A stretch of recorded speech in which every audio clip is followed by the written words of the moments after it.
Welcome back, guys. Let's get this shizzo on the rizzoed. Right click and create a combinator and name it Wah! Make a line 6 to 2 mixer. Line mixer 6 to 2. I always say that wrong. Then create a Thor instance. Initialize it and open it up. Make 3 multi-oscillators and run them through here with the 2 and 3 buttons. Take 2 of them up an octave and detune them all. If you detune one of the higher octaves more than the other one, then that'll make the high end even thicker as well. I'll add in the notes now so we can hear the effect build up. Okay, so I'll just put in the notes here. I'm just going to be using this sparsely throughout the beat. You'll notice I've got the low A there, going up to a high A there. It's 2 octaves higher, so it's quite a jump there. So if we go into Thor, we'll start changing the effect a little bit.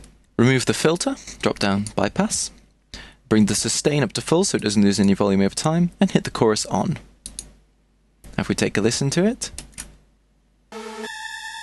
it's getting there, but it doesn't have that kind of punch and power just yet.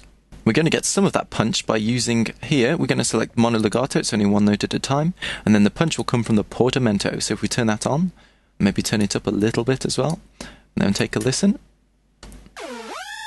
You can hear that when it goes down, it goes instead of just hitting the note normally. And that's really nice and punchy and powerful. Now, before we move on from Thor, we're going to hit LFO1's tempo sync, turn the rate to 130 seconds, and turn the delay to 220 milliseconds. And we're going to route that to the pitch of oscillator 1.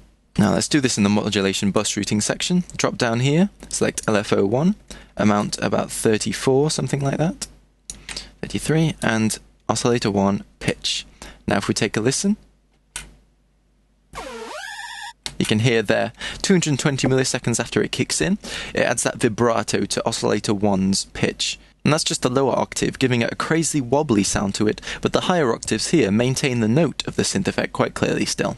Okay, so right click and create a Scream 4 distortion unit instance.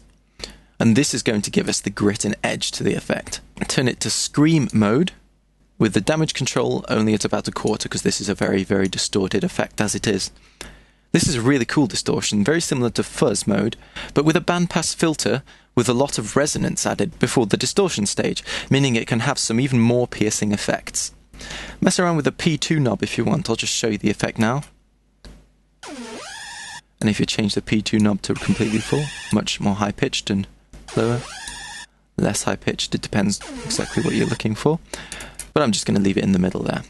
And lastly, we're just going to right-click on the mixer and create an RV7000 advanced reverb unit, take the decay down, and then bring up the auxiliary here, just so we add a little bit of reverb, just making it sit in the mix a bit more.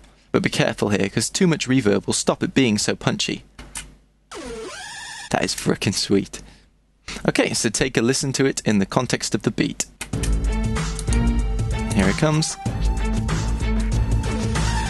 So there you have it. Some strings that stab harder than a Birmingham tramp, and a wah synth sweeter than a bowl full of condensed milk with some golden syrup poured on top. Join me for day 6, where I'll be talking about adding vocals, arranging the song, and teaching you how to make a sweet percussive breakdown. Hang on. Man, I love that sound. See you tomorrow, guys. If you found this tutorial useful, help me out by rating this video or posting a comment so other people can find it. And don't forget to check out my website, boyinaband.com. Have a nice day!